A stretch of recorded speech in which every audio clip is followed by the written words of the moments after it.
pleasure. Okay. I have a transit background. I was an executive at AC Transit back in the 90s. Excellent. or when I Thank did you other for your stuff. service. So I'm very transit oriented, I get it. However, you have one giant, massive PR problem, and it's called the idiots running the high-speed rail project, and how crazily out of sync they are with reality. I also know, having been my years in transit, there's a very finite group of consulting firms and construction companies, Two-Door and all those others. There's a limited number. They're all involved in the high-speed rail project, which has been an unmitigated disaster. The biggest problem I think you're all gonna have is you're gonna have the same crop of consultants and construction companies giving you advice similar to what they gave to high-speed rail, and we saw how that turned out. And the people aren't going to, I think they've seen what the state and the public sector can do with high-speed rail, which has been a disaster. How are you gonna try to overcome the suspicion? I'm pro-transit, Yeah. right? Let's How stop are we with gonna that get around question. that? I'll let you answer. How are you gonna get around it? Oh, I mean, that's my job. That's why I'm here today. I mean, that's, I think one of the reasons we're trying to use this business case approach is because I'm not making the decisions. We as a region and as stakeholders Our elected board members are making this. Yeah, and the point is, so it's our job to provide the information and, compare it to one another, and that's for me, the point of like the business case is so that, when it's done, anyone in this room can really go to the website and figure out and understand why we would think this is something that the region needs. It could be very possible that we get to a point and we say, this doesn't work. And that's my job is to, put that data out there and be transparent with it. And then, that is a reality that is potentially in the future, right? And it's just, we're not there. We don't have the information to be there yet to have that, so. Okay, I'm gonna Got it. move to. 2 points. One, following on Mark, we have an aging baby boomer population, retiring. These were transit-focused people, because I did that every day for years, and I was there at the inauguration of BART in 1969. Oh, wow. The car was sitting there in the Street Plaza. That's awesome. I The love other part is the migration out of California, particularly the Iron County Bay Area, because it's just too costly for people as they're starting their family or they're retiring. So those are things that could really seriously affect this. The other part I just want to raise, I worked for RATP Dev. Are you familiar with them? RATP runs the Paris Metro. RATP Dev manages transit systems around the country. The RATP does the rest of the world, and they can manage things. One of the things that you have to really consider that keeps people from using transit is the last mile problem. Yes, Absolutely. I agree. So the last mile problem is how do you get to the transit? How do you get to transit? How do you get to your final destination once you get to your station? Yeah, Especially, how do you get to transit when there are no parking lots? Right, that's a huge problem too, and I just wanted to raise that because it wasn't touched on here. Yeah. But that can be some of the most expensive things, because Uber and Lyft are just too costly for people to add on to their trip. Besides which, at congested times, congestion pricing and competition for the limited resource. Yeah, no, that's, I think there's one over in the corner there, another question. In the, beyond you. Me? Yes. Oh, Yep, you. okay. So on your page 14, you have 4 arrows of different colors. I'm a little bit surprised that the red-orange arrow, project delivery, covers a span of 12 years. Yeah. So that definitely tells me you have different regions that you will be delivering in terms of like rails and cars. That's gonna be ready for But you didn't go into detail. No, we didn't, because we're in the planning phase. I can't sit here and honestly tell you what I think it's gonna be. And we don't have that information yet, because we haven't defined the project yet. Maybe Sadie, it would be helpful for you to sort of go through the different phases and how long those phases are, Yeah. for the skirt. Yeah, so I think what we call planning, you could consider going through environmental review, which is when you get your clearances from the state and the feds. And so this is assuming I have the money to pay for it, or we have the money to pay for it.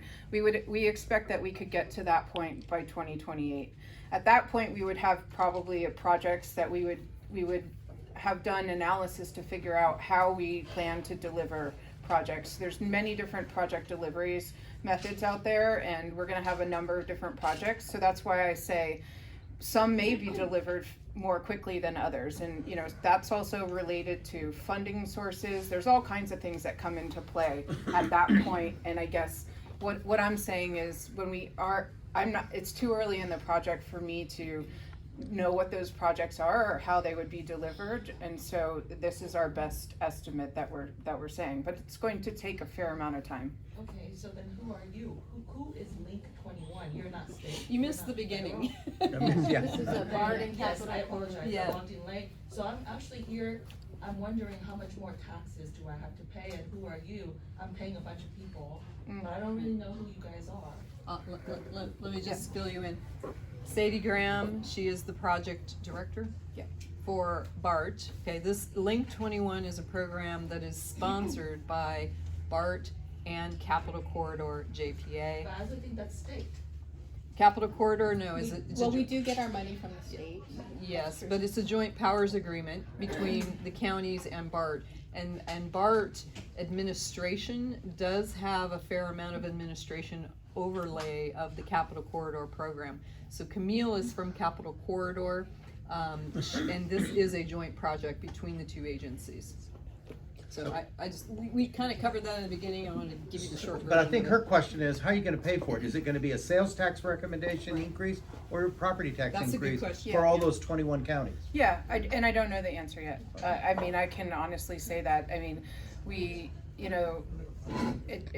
projects like this end up being a combination of local, federal, and state, and I don't have the answer to that. I think a good parallel is like to look at the Northeast Corridor and which is sort of a similar project in the East, and they have a very intricate sort of funding system, and or the relation of the funds to different projects varies on what it is you're delivering. So I honestly can't tell you, and I understand that you're the Taxpayers Association and you want to know, but I can't. I'm gonna go to Bill Baker first, former congressman. And thank you, yeah, as long as you stay with the equity and the environmental and all the political stuff, the fares will be so skewed, you'll never be able to pay for it.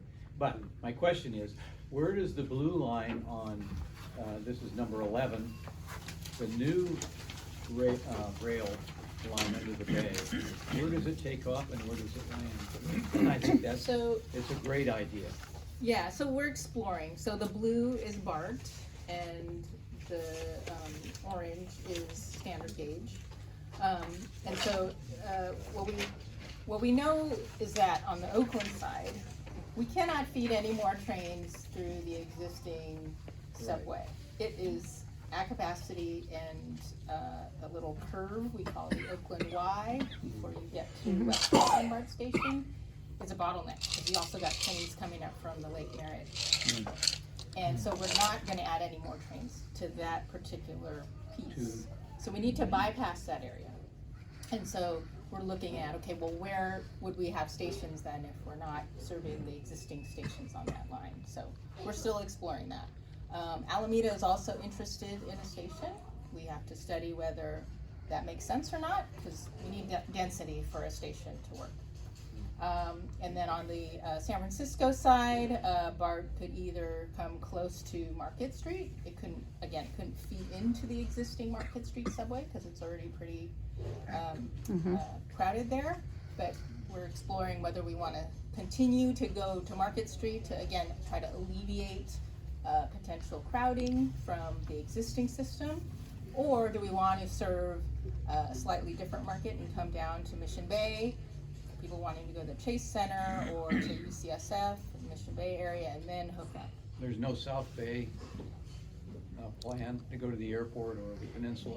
That's underway Well, with BART. So BART already goes to Millbrae. Yes, it does. Now Caltrain serves that as well. Frankly, if once the downtown extension, if that's built to the Salesforce Transit Center in the financial district, if you can get to that station and take an express train to San Francisco, it'll be a lot faster than winding on BART all around Daly City and down. I wonder what that does to BART. Okay, I'm gonna go here. What are you planning to do for Contra Costa County? That's a good question. That's a very good question. What's in this for us? Yep. So, as you may or may not know, Capital Corridor already has Contra Costa stations. In Martinez, we're studying the Hercules one, Richmond.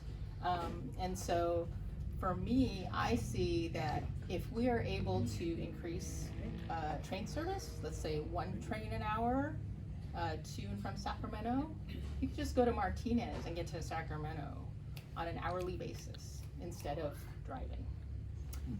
Another thing too is,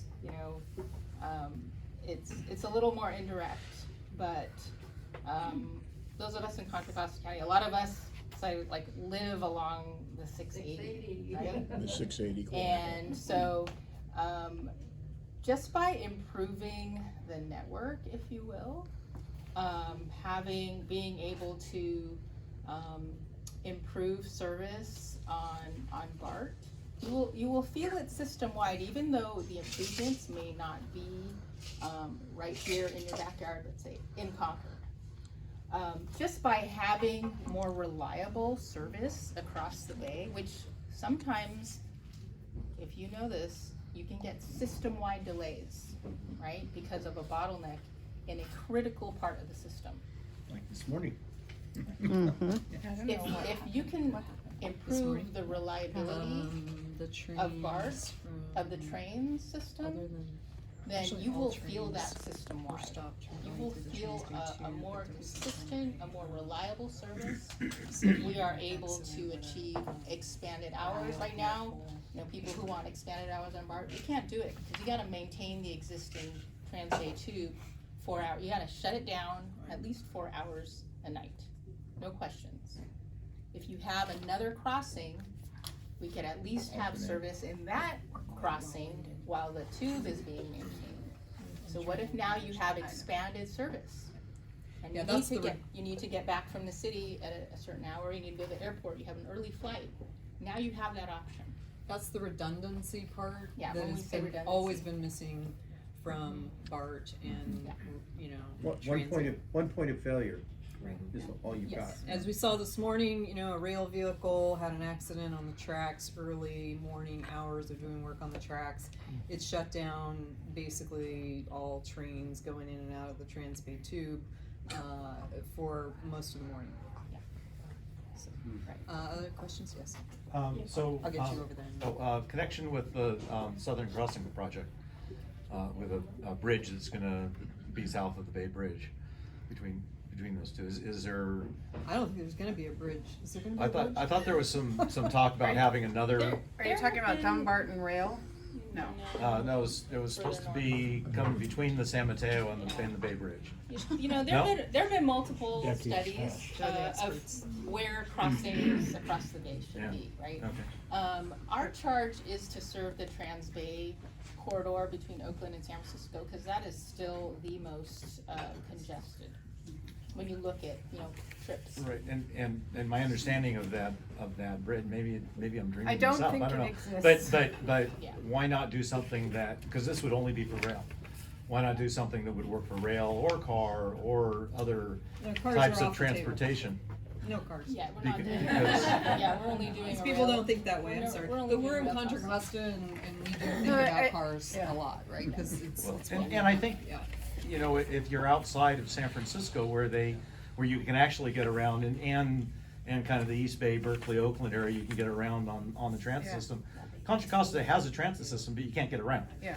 very easily. And as you go out, you know, if I'm living in Dixon, I have no rail transport, I have no Yeah. public transportation availability, right? So, and going from here to Sacramento, again, last mile, I get up to Sacramento, I can't do anything once I'm there. If I wanna go on a tour or something like that, I can't do it, I need a car. Now, coming from coming from Sacramento into Oakland, Berkeley, San Francisco, great. You know, you can get around, and you can get home if you're leaving. But I'm just wondering, you know, and so but that sounds more like a commute type thing. Yeah. But you're talking about running trains every hour. Do we have people really wanting to go to Sacramento every hour? Or is it, hey, if it's every hour, it's more convenient to go this time than that time, so yeah, I'll do it. But are you really gonna have the amount of people that wanna go to Sacramento during the day Yeah. that would somehow pay for at least, you know, a tenth of the rail? We should have a cost? mandatory legislator car Yeah. they have to use. Yeah. To and from San Francisco. What do you think? I'm done. I'm gonna go over to Alicia and then I'll come back to you, okay? Okay, I have a few things, but I'll try to Oh, be you gotta precise. narrow it Number down, one, Alicia. how is housing being incorporated in the Link21? So by the way, I'm a super commuter, thankfully only like once a month, okay? It used to be a lot worse. And, She's the reason BART is going broke. yeah, it's not one of the reasons. I used You and a to couple ride it million all the others. time. Then I moved to Solano County. I did utilize Capitol Corridor a little bit, and I'll share some issues off after. But anyway, so in Solano County, they built a new Amtrak station, in the Vacaville Fairfield Amtrak station. They've turned it into transit-oriented development. There's an affordable housing project not too far from it. 2.1 million in federal highway funds subsidized this privately built apartment project, which I thought was interesting, and that came from MTC. So, but the problem is, the people that live in that building are not gonna be able to afford Amtrak. And it's still too far to walk, and it's too dangerous to bike to, just the way they built out that road. So, and the reason why I was thinking about like why this kind of thing is happening is because when you go out to the outlying counties, we were not built in an urban planning land use perspective for super commuters and going to certain job centers. It's simply, that's not how we're laid out. So when you plan and you're trying to take people out of their cars, it's almost impossible in those outlying counties, because we're not big cities, we're not all trying to be in one cluster, we're sprawled out. And a lot of when you look at the demographics of where the poor live, there's a lot of farm workers in Solano County. They're not living next to where you're planning to have rail. So again, the last people were talking about, it's that last leg, right? And it's gonna be virtually impossible. So I just see that we're gonna need to be in our cars. Now, I spent a lot of money on an Audi Q5 that was electric, so I could get into the carpool lane. This is like what I'm imagining, how I'm gonna get to work when everything resumes back to normal. But I see this as a big problem. And then there's other problems, because, you know, you park your car at the Amtrak station, then somebody steals your catalytic converter. You know what I mean, when you get home. That's happening a lot. I mean, so I don't see these TODs really solving a problem. And I see, but the reason why people live in these counties is because the housing is cheaper, but they want the higher pay. And so I only have 5 more years left, and then I get to retire. So I'll endure the pain. But what I'm saying is, I think as you're planning, I think you have to consider that as a problem. Number 2, the other observation I see is that by taking people out of your cars, it's like Link21, your interests are actually, they're in conflict with other transportation agencies. So within the transportation universe of entities, you have some entities that want you in your car, like the Bay Area Toll Authority, right? They want you to cross that bridge. They're literally gonna go bankrupt. That's a great point. Pre-COVID, they were so short on money, they were looking at selling 100-year term bonds, because they were just so desperate. They needed money now, and we need to do this, because what if there's an earthquake? Well, something worse happened, COVID. So I think it's interesting that you look at the people that, the other transportation agencies you have to plan Well, with. I want they- to push back a little on that because if you look at the plans, like MTC, they're going to do managed lanes. You're going to be paying to drive your car more than just the taxes and the gas. So I think they are actually pushing in the same direction. Well, the Bay Area Toll Authority, that's supposed to be for the bridges.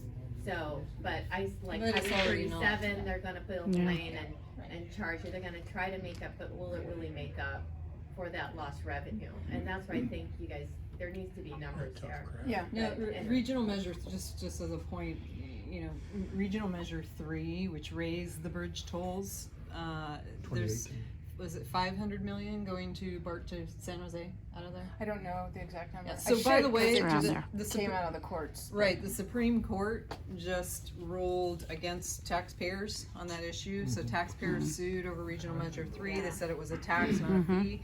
Supreme Court has disagreed, and so we expect that thing to sort of resolve itself out.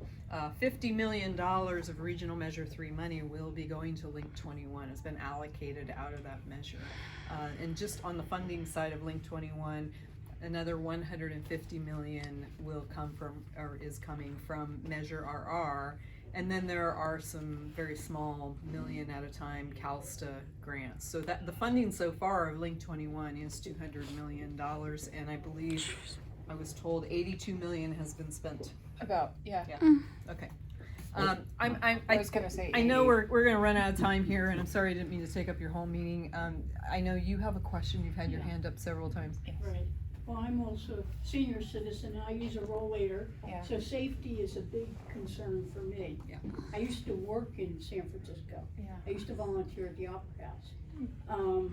And I know that as a senior citizen, I will not take BART to an evening performance because of the area you have to walk through to get to these lovely buildings. So is there anything going on, like you were talking about using at different times? When I used to usher at the opera, if it was gonna be late, they would make sure BART would be there. Well, there's gotta be something between BART, where you want people to ride, and the city to make these people feel safe. Yeah, I'm gonna take that one because it's a rider experience question, and look, we're going through a terrible time. We just had a budget meeting yesterday where we talked about the fiscal cliff and BART running out of money. We're running at $300 million per year deficits at BART. Okay, the federal subsidies run out in 2 years, if not sooner, depending on ridership. Okay, and the point that I made to them in that meeting is we have to, one, look to consolidate how we operate BART and cut expenses, but we also have to make sure that we are creating an environment that riders actually want to ride. And right now, it's a big struggle for BART. I won't lie about it, okay? It's a big struggle, and it is a part of why ridership is down, and not why ridership is not increasing after COVID. We got to a certain plateau of 35%, and we're kind of bouncing around 35 to 40 ever since. So your point is very well taken. Every board member wants you to not say that, not experience that, right? Yeah. Every board member on that board wants a good environment at BART. There's only one problem. The board directors disagree on how you get there, okay? We have board members that believe that you should, replace police officers with ambassadors. We have, I will tell you, in 2018, before the 18 elections, we had 5 members on that board that approved a plan to add 19 police officers every single year for the next 5 years.